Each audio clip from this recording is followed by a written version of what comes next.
तुम मुझे खून दो, मैं तुम्हें आज़ादी दूंगा। जी, आपने बिल्कुल सही सुना। हम बात कर रहे हैं स्वतंत्रता अभियान के एक महान क्रांतिकारी नेताजी सुभाष चंद्र बोस की। नमस्कार, मेरा नाम है दिनेश कुमार। आप देख रहे हैं चक्रवर्ती न्यूज। भारत को अपनी फौज का गठन करने की प्रेरणा देने व सफल बनाने वाले नेताजी, जो कि हमारे देश के उड़ीसा के कटक शहर में 23 जनवरी 1897 को जन्मे महान क्रांतिकारी व स्वतंत्रता सेनानी थे। वह अपनी माता पिता की 14 संतानों में 9वीं संतान थे। नेताजी के पिता जानकी नाथ बोस कटक के एक मशहूर सरकारी वकील थे। माता का नाम प्रभावती दत्त था।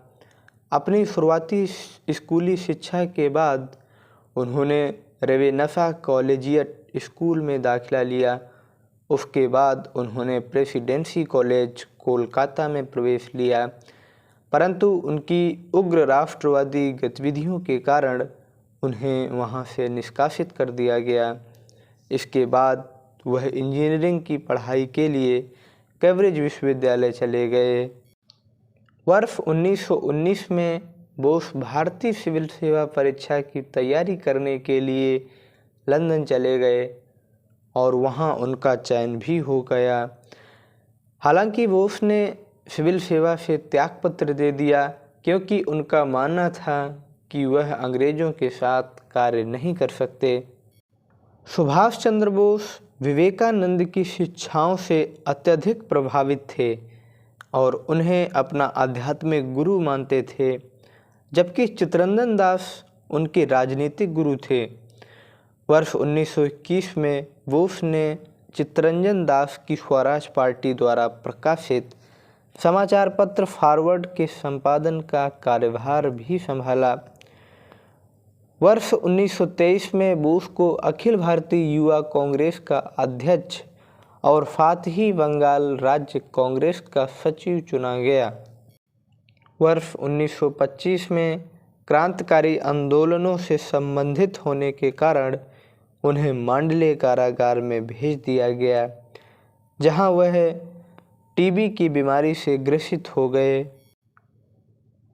ऐसा माना जाता है कि 18 अगस्त 1945 को जापान शासित फार्मोसा, जो कि अब ताइवान में है, एक विमान दुर्घटना में उनकी मृत्यु हो गई।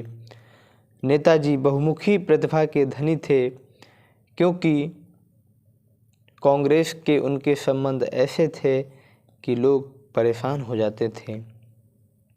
उन्होंने बिना शर्त स्वराज पार्टी अर्थात स्वतंत्रता का समर्थन किया और मोतीलाल नेहरू रिपोर्ट का विरोध किया, जिसमें भारत के लिए डोमिनियन के दर्जे की बात कही गई थी।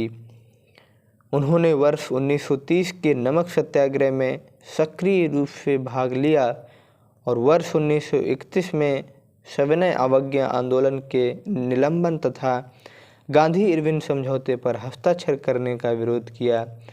वर्ष 1930 के दशक में वह जवाहरलाल नेहरू और एम.एन. रॉय के साथ कांग्रेस की वाम राजनीति में संलग्न रहे। वाम समूह के प्रयास के कारण कांग्रेस ने वर्ष 1931 में कराची से दूरगामी कट्टरपंथी प्रस्ताव पारित किए, जिसने मुख्य कांग्रेस लक्ष्य को मौलिक अधिकारों की गारंटी देने के अलावा उत्पादन के साधनों के समाजीकरण के रूप में घोषित किया। नेताजी महान स्वतंत्रता सेनानी के साथ साथ महान व्यक्तित्व के धनी भी थे।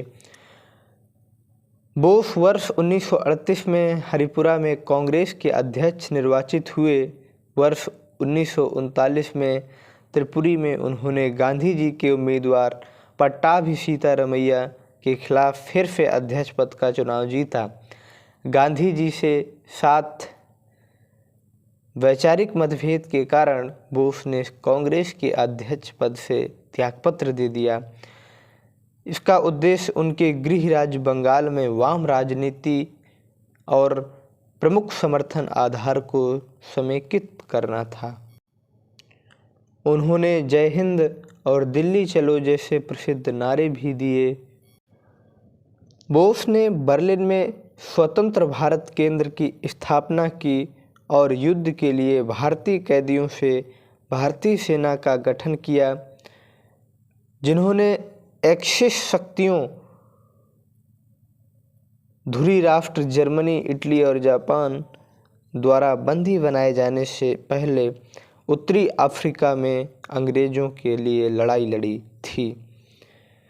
यूरोप में बोस ने भारत की आज़ादी के लिए हिटलर और मुसोलिनी से मदद मांगी। आज़ाद हिंद रेडियो का आरंभ नेताजी सुभाष चंद्र बोस के नेतृत्व में 1942 में जर्मनी में किया गया था। इस रेडियो का उद्देश्य भारतीयों को अंग्रेज़ों से स्वतंत्रता प्राप्त करने हेतु संघर्ष करने के लिए प्रचार प्रसार करना था। इस रेडियो पर बोस ने 6 जुलाई 1944 को महात्मा गांधी को राष्ट्रपिता के रूप में संबोधित किया। भारतीय राष्ट्रीय सेना 1943 में जर्मनी से जापान नियंत्रित सिंगापुर पहुँचे। वहाँ से उन्होंने अपना प्रसिद्ध नारा दिया, दिल्ली चलो। 21 अक्टूबर 1943 को आज़ाद हिंद सरकार तथा भारतीय राष्ट्रीय सेना के गठन की घोषणा की। उनकी जयंती के उपलक्ष्य में भारत सरकार ने 23 जनवरी को प्रत्येक वर्ष पराक्रम दिवस के रूप में मनाने की घोषणा की। 2021 में भारत के प्रधानमंत्री नरेंद्र मोदी ने फैसला किया। उसके बाद से प्रत्येक वर्ष पराक्रम दिवस मनाया जा रहा है। नेताजी की 125वीं जयंती मनाते हुए प्रधानमंत्री नरेंद्र मोदी ने कर्तव्य पथ पर एक होलोग्राम स्टैच्यू का उद्घाटन किया था। इस वर्ष नेताजी की 127वीं जयंती मना रहे हैं।